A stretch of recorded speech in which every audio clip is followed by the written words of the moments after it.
en toxicologie alimentaire. Et donc aujourd'hui, je vais vous parler de l'évolution de la sécurité sanitaire des aliments, plutôt en Europe et plutôt de l'Antiquité à nos jours. J'ai essayé de respecter au mieux la consigne qui m'avait été donnée, mais voilà, j'ai été obligée aussi d'aller fouiller dans l'Antiquité. Donc je vais vous faire une petite introduction, on verra ensuite les premières phases des réglementations et les grandes épidémies liées à l'alimentation. Puis l'émergence des premières réglementations, l'évolution permanente des réglementations et enfin la conclusion et perspective. Et donc pour commencer, voilà, finalement l'homme s'est toujours posé la question de savoir ce qui pouvait être consommé ou pas. Voilà, vous avez des aliments, vous avez des choses qui vous paraissent bien, vous dites c'est bon, je peux les consommer, et puis finalement il y a des choses qui ne sont pas consommables parce que dessus il va y avoir des toxines qui vont poser problème au niveau de l'exposition humaine. Donc voilà, donc l'homme s'est toujours posé la question. Et donc, avec ces contaminations qui souvent sont invisibles, voilà, c'est difficile de faire des choix à l'échelle individuelle. Et donc, ça a amené petit à petit les autorités à pouvoir assurer la sécurité sanitaire des concitoyens. Et donc, avant d'aller plus loin, je vais faire quelques définitions. La différence déjà entre sécurité alimentaire et sécurité sanitaire. De toute façon, c'est deux concepts qui sont relativement récents, qui datent des années 90. La sécurité alimentaire, c'est le fait de pouvoir apporter de la nourriture, d'avoir un accès physique, économique à une nourriture suffisante, saine et nutritive pour toute la population mondiale, de façon à satisfaire les besoins énergétiques et les préférences alimentaires pour mener une vie saine et active. Et la sécurité sanitaire, par contre, c'est l'ensemble des décisions, programmes, actions qui visent à protéger la population contre tous les dangers et les risques pour la santé. Et donc là, on va parler de risques sanitaires stricts, environnementaux ou plutôt alimentaires. Et moi, évidemment, je vais me focaliser sur ceux alimentaires. Et donc cette sécurité sanitaire sur le côté alimentation a donné lieu au développement de la toxicologie alimentaire, telle qu'elle se fait à l'heure actuelle. Ça va être analyser le risque toxicologique lié à l'ingestion d'un toxique présent dans un aliment. Donc actuellement, on souhaite qu'aucun effet indésirable ne soit toléré. La sécurité du consommateur doit être assurée pour une consommation tout au long de sa vie. Et on va retrouver évidemment différentes catégories de substances dans la matrice alimentaire. Donc cette toxicologie alimentaire, elle fait appel à des connaissances très très transversales, donc de l'aliment, des process de fabrication, l'exposition du consommateur, chimie, biologie et ainsi de suite. Donc dans les dangers des substances qu'on peut retrouver, on a les trois grandes catégories de dangers classiques, physiques, biologiques, chimiques. Moi je vais plutôt me focaliser sur les dangers chimiques. Et donc dans ces dangers chimiques, on peut avoir plein de choses. On peut avoir des constituants naturels des aliments, comme on en parlera juste après des alcaloïdes toxiques par exemple. Les constituants associés, qui peuvent être les toxines, les mycotoxines, on parlera aussi.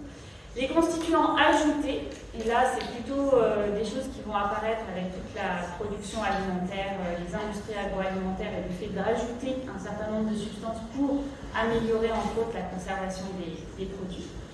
On peut avoir des constituants néoformés qui vont apparaître pendant le process de fabrication des produits alimentaires. Et puis on va avoir toute la catégorie des contaminants. Donc on souhaiterait qu'ils ne soient pas présents, mais qui risquent d'être présents au niveau des aliments. Donc tous ces contaminants chimiques, en fait, on va les retrouver tout au long de la chaîne alimentaire telle qu'elle est à l'heure actuelle. Donc soit au niveau de la production, avec tous ces contaminants naturels, de l'environnement, produits phytosanitaires. Et puis, dans les industries agroalimentaires, on va avoir l'apparition de contaminants liés au process de transformation, on va appeler entre autres les néoformés. Et puis toute la partie conditionnement, avec l'utilisation d'emballages qui sont capables de relarguer un certain nombre de substances chimiques qui peuvent se retrouver aussi dans les aliments.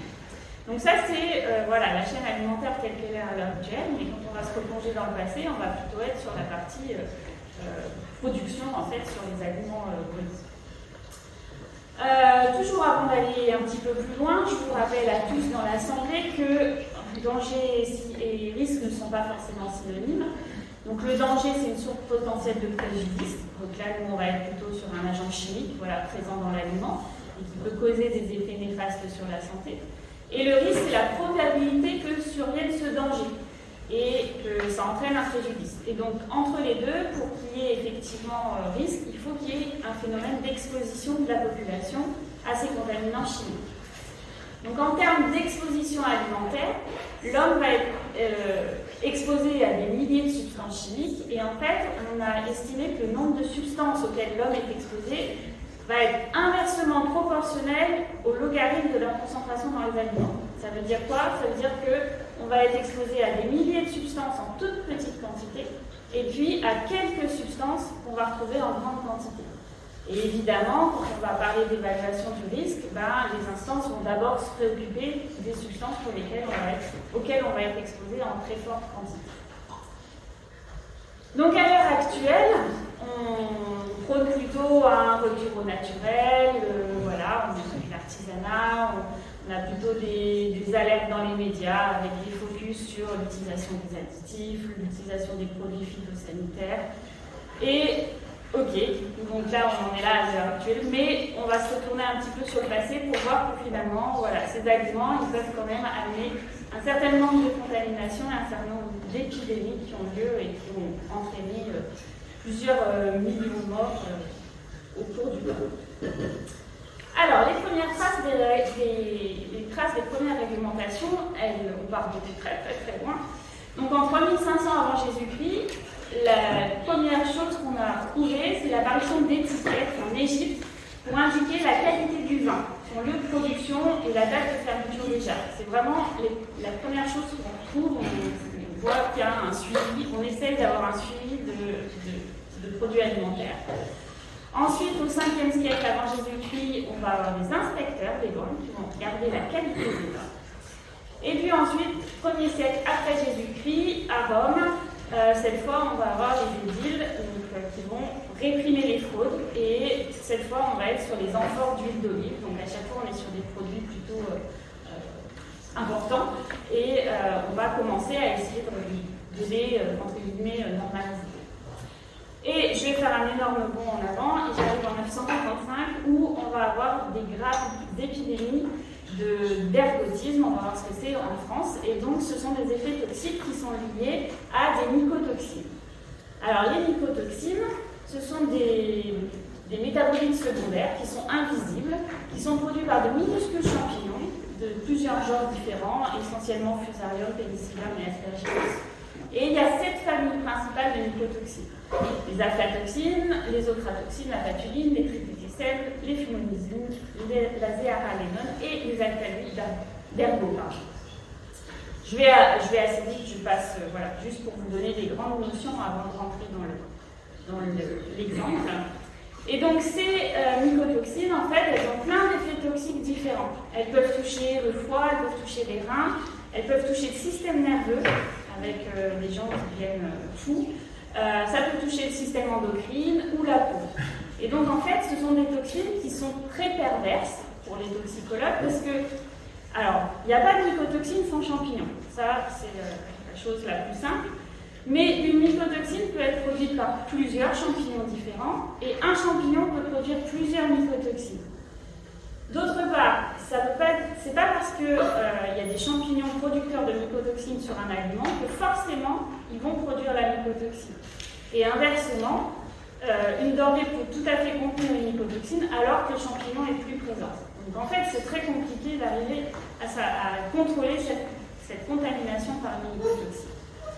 Alors, parmi toutes ces mycotoxines, voilà, celle qui a fait le plus de dégâts, on va dire, au cours des siècles, c'est une mycotoxine qui a donné son nom à une maladie qu'on appelle l'ergotisme, qu'on appelle une épidémie non contagieuse. Alors j'ai mis le terme épidémie entre guillemets parce qu'en fait c'est pas du tout une épidémie, c'est juste une intoxication alimentaire et il n'y a pas de transmission d'un individu à l'autre. Sauf que en fait, dans les temps anciens, c'était souvent le boulanger du village qui faisait le pain pour les produits céréaliers pour l'ensemble du village et quand il y avait une contamination, tout le village était contaminé.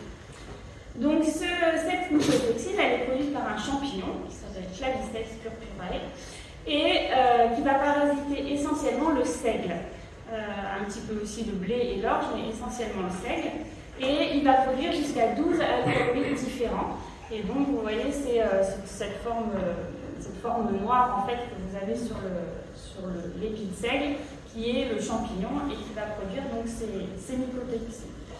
Et donc ces mycotoxines, elles ont une toxicité très importante et de deux façons différentes. On a une toxicité chronique qui va entraîner une forme gangréneuse avec la nécrose des extrémités du corps, chez les animaux les pattes par exemple, la queue, mais chez les humains les bras, les jambes, les mains, et qui va amener à des amputations. Et puis il y a une toxicité aiguë qui est une forme convulsive avec des confusions mentales, de l'hyperexcitabilité, des spasmes, et donc qui va donner, voilà, dans l'imaginaire, la présence de fous en fait dans des populations liées à cette exposition aux mycotoxines. Et donc cet ergotisme, c'est une maladie qui est présente en fait depuis que l'homme cultive le seigle. Donc il y a même des théories qui remontent jusqu'à l'Égypte ancienne pour expliquer la 10e plaie d'Égypte. Je ne sais pas si vous vous rappelez tous de la 10e plaie d'Égypte, c'était la mort de tous les premiers-nés des Égyptiens. Et donc, en fait, il y a des théories qui disent que sur des périodes de famine où les céréales étaient fortement avariées, en Égypte, à cette époque-là, seuls les premiers-nés, en fait, avaient accès à la nourriture, en particulier en période de famine, c'était les seuls qui mangeaient. Et donc, ça pourrait tout à fait expliquer, en fait, le fait que les aînés soient morts avec ce fléau, lié à l'absorption de ces mycotoxines. On retrouve aussi en 600 ans avant Jésus-Christ, sur une tablette étrusque, la description en fait de l'ergotisme avec des pustules nuisibles dans les épis de céréales, donc il faut bien penser à la description de l'ergot de seigle. Et alors en Europe, c'est une épidémie entre guillemets qui s'est répandue tout au long des siècles, en fait, depuis 1945 jusqu'en l'an 1000, 1700, 1722. Et ça fait référence au mal des ardents dont parlait monsieur ce matin, avec plein de dénominations différentes, le feu sacré, feu de Saint-Antoine, mal des ardents, peste des extrémités, avec des représentations dans l'art, en fait, avec pas mal de peintures qui rappellent ce phénomène-là. Donc voilà, un exemple d'intoxication alimentaire, en fait, liée à une mycotoxine présente sur le seigle.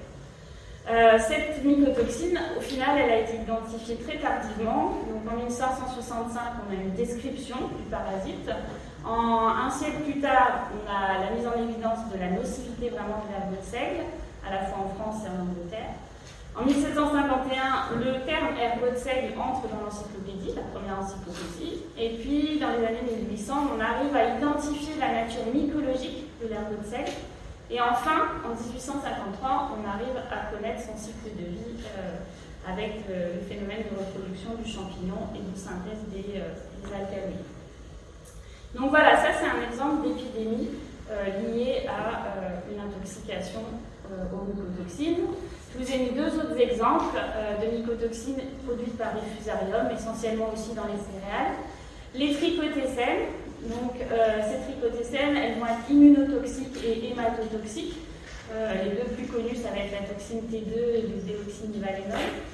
Et en fait, c'est pareil, il y a un certain nombre de théories qui expliquent que ce qu'on a appelé la peste d'Athènes, en fait, pourrait être due à une contamination et à une intoxication par des céréales avariées, avec une description en fait d'un auteur de l'époque des symptômes qui correspondent vraiment à une intoxication à la toxine T2, donc des maux de tête, une ulcération de la bouche, de la langue, des vomissements, l'apparition d'ulcères sur les membres.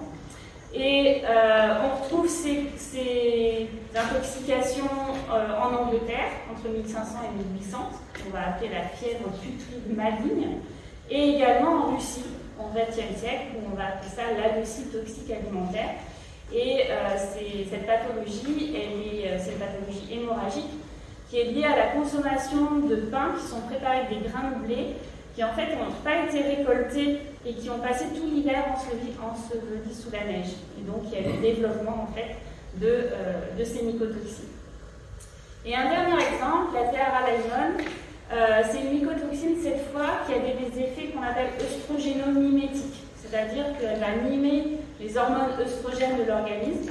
Et donc il y a une théorie qui voudrait que ça ait pu participer au déclin en fait, de l'Empire étrusque entre 800 et 600 avant Jésus-Christ, parce qu'il y avait une contamination massive à la Déa-Ralenon, et ça a entraîné des malformations au moment du développement des fœtus, au niveau des organes sexuels et au niveau de l'orientation sexuelle des nouveau-nés. Et ces contaminations, voilà, on l'a retrouvé par exemple dans le Connecticut entre 1690 et 1900. On a vu une baisse de la fertilité avec une consommation importante de céréales contaminées à la Déa-Ralenon et qui ont diminué en fait une fois que la population est passée sur les pommes de terre. Et puis un exemple sur Porto Rico, sur une période très courte où on a vu des modifications précoces de la puberté chez les jeunes enfants. Donc ça c'est pour un exemple donc, lié avec des mycotoxines. Les autres exemples de contamination qu'on a liés à l'alimentation, c'est par les métaux lourds. Et donc c'est pareil, ce matin, M. Cormier a parlé du saturnisme. Et donc le plomb, c'est effectivement une contamination qui a perduré à travers les siècles, avec donc, comme effet une diminution des performances cognitives et sensorimotrices, et avec des traces au niveau de l'Empire romain, comme on disait ce matin, où les populations aristocratiques, on va dire, consommaient à la fois dans une vaisselle avec des ustensiles de cuisine, avec un alliage argent-plomb, mais aussi il faut savoir qu'ils enrichissaient les vins et les sirops de fruits avec du plomb pour modifier en fait le goût du vin et avoir quelque chose de plus sucrant. Et ça a entraîné un certain nombre de fausses couches, d'enfants mort-nés, de déficits mentaux permanents, et donc qui ont pu participer aussi à cette chute de l'Empire romain. Et le plomb, c'est resté une épidémie à répétition avec consommation ponctuelle de liquides contaminés, volontairement ou non, avec du plomb. Par exemple, pendant la prohibition aux États-Unis, il y avait de la distillation de whisky dans des radiateurs de voitures avec des soudures au plomb qui entraînaient des intoxications. Donc ponctuellement, on retrouve des choses comme ça sur les intoxications en plomb. Donc voilà, ça c'est une petite plongée dans le passé. On va essayer de remonter maintenant de façon un peu plus récente. Donc les premières réglementations, à la fin du 19e, on a une prise de conscience liée à toutes ces intoxications, entre autres dues à l'absence d'hygiène, mais aussi à des fraudes. Et donc on a commencé à légiférer en France. En 1851, on a une première loi contre la fraude alimentaire, donc, voilà, pour essayer de préserver la santé des personnes. Ensuite, on a deux grands événements, donc Pasteur avec la théorie microbienne et le fait de découvrir les bactéries, le fait de chauffer qui permet d'avoir une meilleure conservation, ce genre de choses. Et en même temps, quasiment en même temps, la naissance du premier ministère de l'Agriculture en France qui va essayer de veiller donc, à la sécurité sanitaire. Et en 1889, on a la traque des faux vins qui commence à se développer avec le développement d'analyses chimiques qui permettent de démasquer des vins falsifiés. En 1905, c'est la première loi vraiment sur la répression des fraudes qu'on a. Et on a également une loi sur les ingrédients utilisés pour jouer une fonction spécifique dans les aliments. Et donc là, on commence à voir en fait que les autorités vont se focaliser sur ces additifs qu'on va rajouter intentionnellement dans les aliments pour leur donner une fonction spécifique, et en se disant que ce qu'on rajoute, il faut vraiment que ce soit sûr. En 1906, on a la création du Conseil supérieur d'hygiène publique de France, donc qui est un premier pas vers une agence de sécurité sanitaire avec une section alimentation. En 1907, la création du service de répression des fraudes, et en 1912, un décret qui institue le principe de la liste positive. Donc, cette liste positive, c'est le principe sur lequel on se base à l'heure actuelle pour l'analyse des risques en sécurité sanitaire. Et c'est simple, la liste positive, c'est de se dire que tout ce qui n'est pas autorisé, inscrit sur cette liste noir sur blanc, est interdit. Et donc pour pouvoir avoir produit sur cette liste, il y a forcément une étape d'évaluation en amont. J'avance. 1945, on a la création de la FAO, donc pour lutter contre les crises alimentaires. Et juste après, la création de l'OMS pour se préoccuper de tout ce qui est santé publique, santé humaine. Et ça, c'est au niveau mondial. Et au niveau français, en 1968, la création de l'ANIA, donc l'Association nationale des industries agroalimentaires, qui va avoir des sections plus orientées à alimentation santé et qui va se préoccuper de la sécurité des aliments.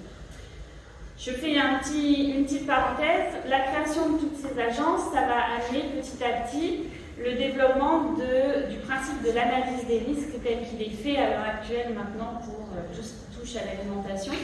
Donc cette analyse des risques, elle se fait en 3 étapes. Une étape d'évaluation du risque, on va aller chercher des données scientifiques. Une étape de gestion du risque, on va prendre des décisions et on va mettre en place des réglementations.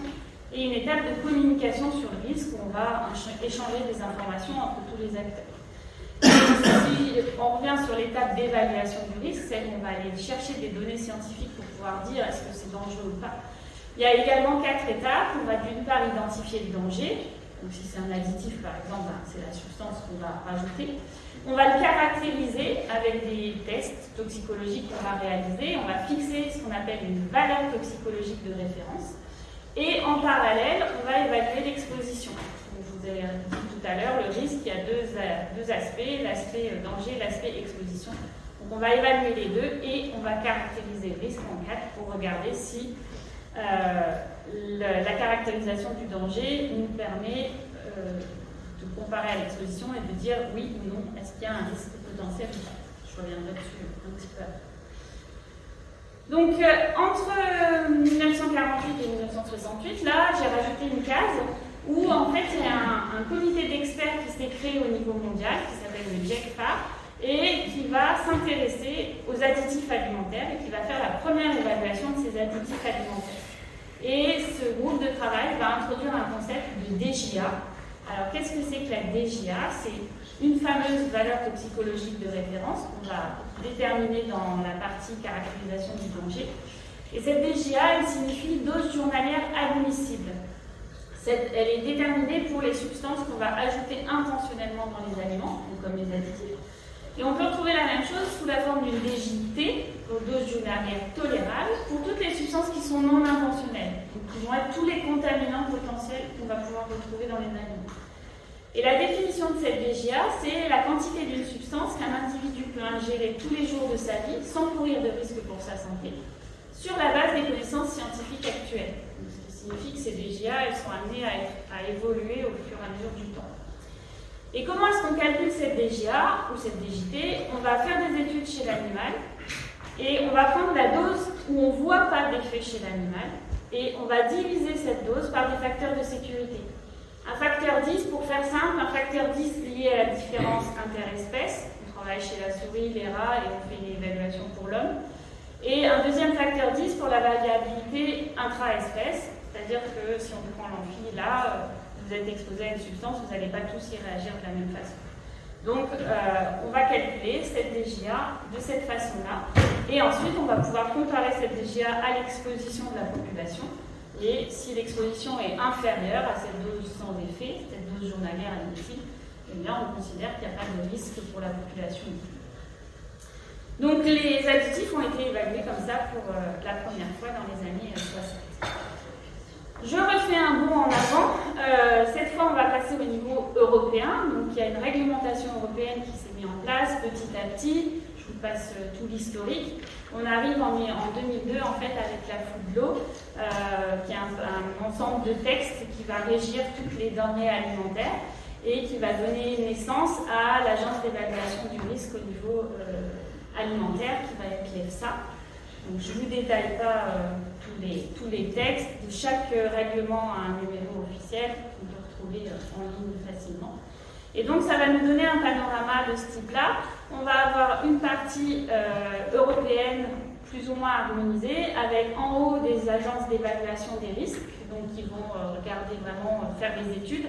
Donc on avait le Scientific Committee for Food qui existait depuis 1974 et l'EFSA a pris le relais depuis 2002. Et en France, on avait, après le Conseil supérieur d'hygiène publique de France, l'AFSA qui avait été créée en 1999 et en 2010, c'est l'ANSES qui a pris le relais Et donc ces agences, elles sont indépendantes et elles sont, comment dirais-je, c'est pas le même organisme qui va faire l'évaluation du risque et la gestion des risques. Donc en termes de gestion des risques, au niveau européen, ça va être le Parlement européen et le Conseil avec une direction générale sur la santé des consommateurs. Et au niveau français, ça va être les ministères qui vont se charger de ça. Donc ça, c'est le panorama tel qu'il est à l'heure actuelle.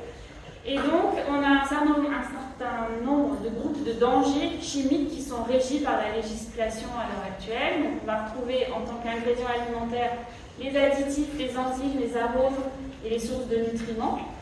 En tant que résidus dans la chaîne alimentaire, on va avoir les additifs pour l'alimentation animale, les médicaments vétérinaires et les pesticides.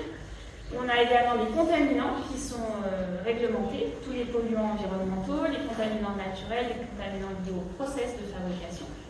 Et puis, les matériaux au contact des denrées alimentaires. Alors, je vous ai mis un exemple, c'est celui sur les additifs, puisque c'est ceux qui sont évalués depuis le plus longtemps. Et donc, il y a une première réglementation européenne qui avait été mise en place en 1989, sous la forme de directives. Alors, les directives, c'est un texte de loi européen, mais le problème, c'est qu'il faut le transposer en droit national. Et donc, du coup, ça a entraîné des délais très importants dans les transpositions et des différences selon les pays. Donc, l'Europe a décidé de réharmoniser sa réglementation en 2008 et elle a créé des textes spécifiques pour enzymes, arômes et additifs. En 2011, on a une liste positive de tous les additifs alimentaires qui a été publiée. Et en 2010, il y a un règlement qui a instauré la réévaluation de tous les additifs dont l'autorisation avait été faite avant 2009. Et ça nous montre que voilà, la TGA qu'on utilise, elle peut être amenée à évoluer avec des nouvelles études et donc il y a besoin de revenir sur cette évaluation régulièrement. Alors malgré tout ça, il y a quand même des alertes qui perdurent. Donc là, je vous en ai mis une. En 2002, on a eu une alerte sur un composé qui s'appelle l'acrylamide. Voilà, c'était en Suède, il y a eu des gros titres dans la presse, des composés cancérigènes dans l'alimentation. Et donc cet acrylamide, c'est quoi? Et bien, en fait, c'est un composé qui se forme quand on cuit des aliments riches en certains sucres réducteurs comme le glucose ou le fructose, et en présence d'un acide aminé qui est l'asparagine. Et donc, dans un environnement spécifique qui est pauvre en eau avec une température au-delà de 120 degrés, en fait, cette asparagine, elle se décarboxyle en acrylamide. Et donc, c'est un composé qu'on va retrouver dans des produits type chips, frites, café, gâteaux, pain. Voilà. Et ce composé-là, il est présent. Effectivement, il a un effet cancérigène, surtout un de ses métabolites. Et comme c'est un contaminant, on ne peut pas le supprimer complètement. Donc, le pendant de l'ANIA au niveau européen, qui s'appelle l'agence Food Drink Europe, a mis en place une méthode qu'on appelle, a proposé, comme pour tous les contaminants, une méthode qu'on appelle ALARA, c'est-à-dire as low as reasonably achievable, aussi bas que raisonnablement possible. Ça veut dire que les industriels doivent s'assurer d'avoir le taux le plus faible d'acrylamide dans leurs produits. Et donc, l'association a proposé une acrylamide toolbox avec plein de solutions en fonction de différents produits. Donc là, je vous ai mis un exemple avec les produits à base de pommes de terre. Donc le but, c'est de réduire la présence des précurseurs de la réaction de Maillard et modifier les conditions de traitement thermique. Et donc, avec un petit tableau avec toutes les solutions possibles et envisageables. Et donc, vous voyez, sur la préparation finale, vous avez les conseils de cuisson sur l'emballage. Quand on vous propose de faire des frites au four, de chauffer à 220 degrés, ne les chauffez pas à 250 parce que du coup, vous augmentez la production de l'acrylamide. Donc, voilà. Donc ça, c'est un exemple d'une nouvelle alerte. Et donc, derrière, on a des mesures réglementaires qui se mettent en place avec des limites maximum tolérées dans les aliments. Donc, pendant cette période, l'ANSES a aussi fait des études de l'alimentation totale au niveau de la population pour essayer de surveiller l'exposition de la population française à toutes les substances problématiques en termes de santé publique. Donc, c'est des études qu'on appelle EAT. Donc, il y en a eu deux, plus une étude sur l'alimentation infantile. Donc, c'est des études énormes avec plus de 20 000 produits alimentaires collectés, 445 substances recherchées. Il y a toutes les étapes où on collecte, on cuit, on poule, on analyse et on regarde les taux retrouvés. Et au final, ce qu'on peut en dire, c'est qu'on a une confirmation du bon niveau de maîtrise des risques sanitaires en France, mais qu'il y a quand même un certain nombre de substances, de contaminants pour lesquels le risque ne peut pas être écarté, donc au milieu là. Donc les contaminants inorganiques, les dioxines, les PCB, certaines mycotoxines, l'acrylamide, les sulfites et les diméthoates. Et donc, il y a des mesures correctives qui sont proposées, comme diminuer l'exposition, identifier l'origine de la contamination, et développer des techniques d'analyse de routine pour qu'on puisse faire des contrôles plus fréquents. Alors, pourquoi maintenant, on arrive sur la dernière partie, pourquoi ces réglementations et ces normes elles évoluent de façon permanente? Parce qu'on a de nouvelles données, des nouvelles méthodes de calcul, et donc il faut revoir ces réglementations. Donc là, je vous ai mis un exemple, le règlement sur sur une grande partie des contaminants des denrées alimentaires, donc avec un premier règlement qui datait de 2006, et ce règlement qui a été revu l'année dernière, en 2023, donc avec je vous ai juste mis la liste des contaminants qui sont mentionnés, mais pour chaque contaminant, vous avez les produits alimentaires dans lesquels on les retrouve et les taux autorisés. Et puis pourquoi est-ce qu'on a aussi une évolution de ces réglementations? C'est parce qu'on a une évolution permanente des outils d'évaluation des risques. Donc en fait, le problème à l'heure actuelle, c'est qu'on a beaucoup trop de substances chimiques à analyser. Les méthodes qu'on utilise traditionnellement, donc avec les animaux, elles prennent beaucoup trop de temps, elles coûtent beaucoup trop cher et elles ne génèrent pas assez de données. Donc on développe des nouveaux concepts. Donc dans ces nouveaux concepts, il y a tout ce qui est les nouvelles approches alternatives, donc avec l'utilisation de logiciels de prédiction, l'approche probabilistique, avec des relations structure-activité, ou bien un concept qu'on appelle le seuil de préoccupation toxicologique, où on va ranger la substance chimique dans une catégorie et on va regarder l'exposition de la population. Si l'exposition de la population est inférieure au seuil fixé pour cette catégorie, on considère qu'il n'y a pas de risque et on ne fait pas d'analyse supplémentaire. Et puis, on a d'autres concepts qui se développent, le concept d'AOP, de chemin de l'effet néfaste en français, c'est pas très joli. On préfère rester en anglais, où on va partir d'un événement moléculaire et puis on va regarder à tous les niveaux pour aller jusqu'au développement de la maladie à l'échelle de la population.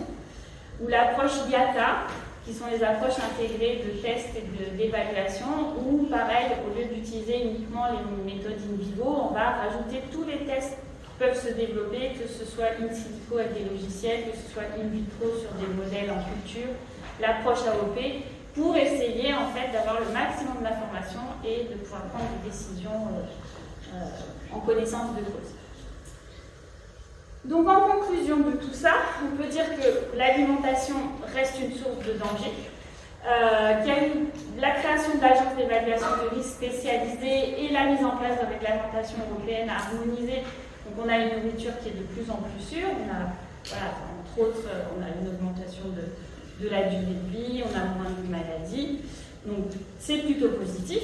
Néanmoins, on a une perception du risque qui est associée à différentes situations en lien avec l'alimentation qui restent élevées. Donc vous voyez les substances chimiques utilisées dans la production alimentaire, les bactéries décelées dans les aliments, la fraude alimentaire, les nouveaux virus, les nouvelles technologies, tout ça, vous avez une majorité des personnes qui sont inquiètes à ce propos-là. Et puis, on a toujours des anciens risques qui sont toujours présents. Donc, les toxi-infections alimentaires collectives, par exemple, on a toujours, même si ça diminue et qu'il y en a moins, il y a quand même, on en trouve quand même toujours à l'heure actuelle. Et puis, il y a des alertes régulières qui sortent dans la presse sur plein de sujets qui débarquent. Donc, ça peut être une catégorie de substances chimiques, par exemple les hydrocarbures aromatiques. Ça peut être la problématique des produits ultra transformés à l'heure actuelle. Et enfin, en toxicologie, on a aussi un certain nombre de nouveaux challenges à relever. C'est tout ce qu'on va appeler les effets fleuve de dose, c'est-à-dire des doses en dessous de laquelle on ne voit plus d'effets observables. Et donc là, on va travailler sur l'extrapolation mathématique et faire de la toxicologie prédictive. On va aussi avoir à répondre à ce qu'on appelle les réponses non monotoniques. Donc on en a parlé un peu ce matin, j'ai entendu, Paracelse, depuis la nuit des temps, on nous dit que c'est la dose qui fait le poison.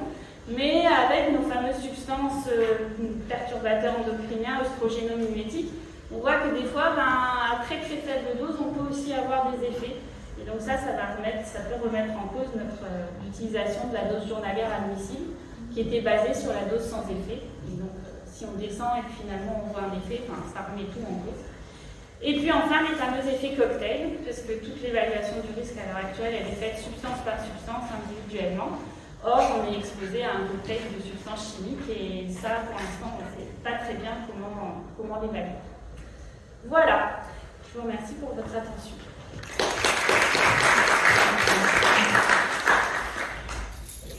Merci pour votre présentation, et je me répète encore une fois, mais si vous avez des questions, je vous en prie.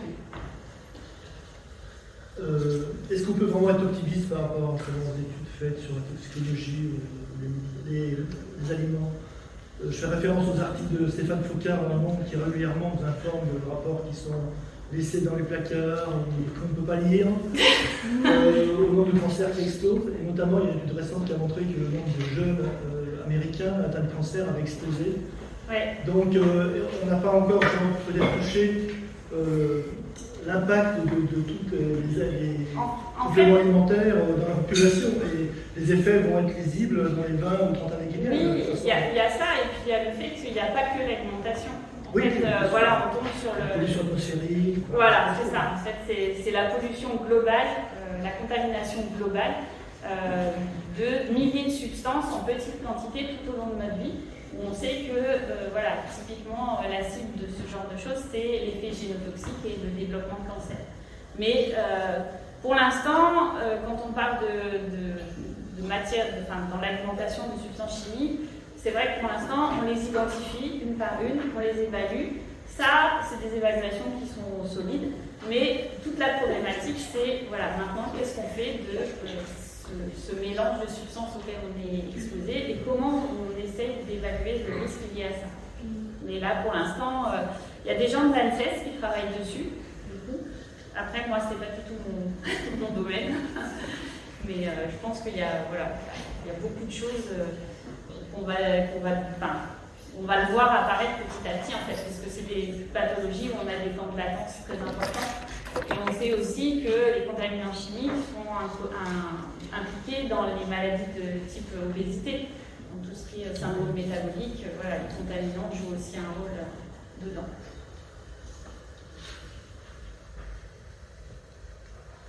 Oui. Si on changeait notre alimentation, est-ce que ça éviterait certaines toxines? Dans la nature, il y en a toujours, comme les champignons, etc. Mais est-ce qu'il y a une réduction de ce moyen de certains aliments qui ne sont pas faire la nature? Mais éviter les produits ultra-transformés, par exemple. Voilà, la grande thématique à l'heure actuelle, c'est les produits ultra-transformés. Donc effectivement, on peut imaginer que si on est sur des produits matières premières contrôlées, avec voilà, en termes de contaminants, vous serez dans les meilleures conditions, on va dire, pour limiter l'exposition. Et tu nous as bien montré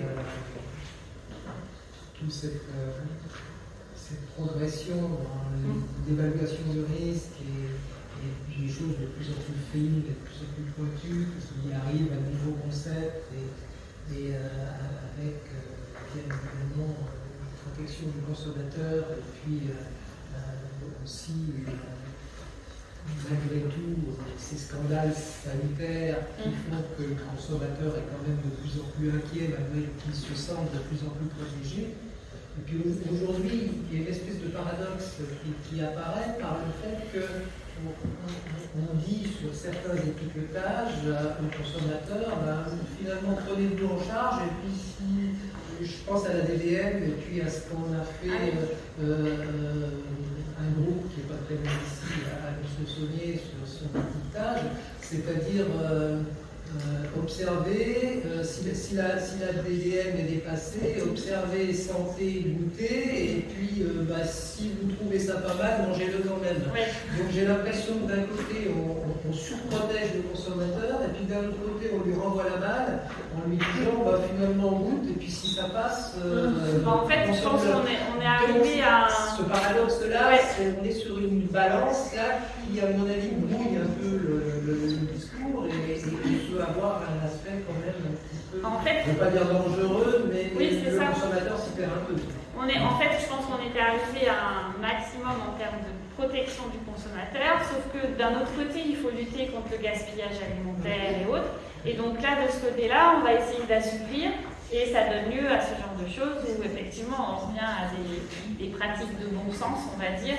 Après, je pense qu'il faut que ce soit ciblé sur certains types de produits. Voilà. Mais bon, c'est quand même confondant, oui, je trouve, pour le consommateur. C'est sûr. Vous parlez de DDM, pour l'exemple évidemment du produit. On doit mettre une DDM ou avant c'était DLUO, alors maintenant c'est DDM. Déjà le consommateur il est assez perdu.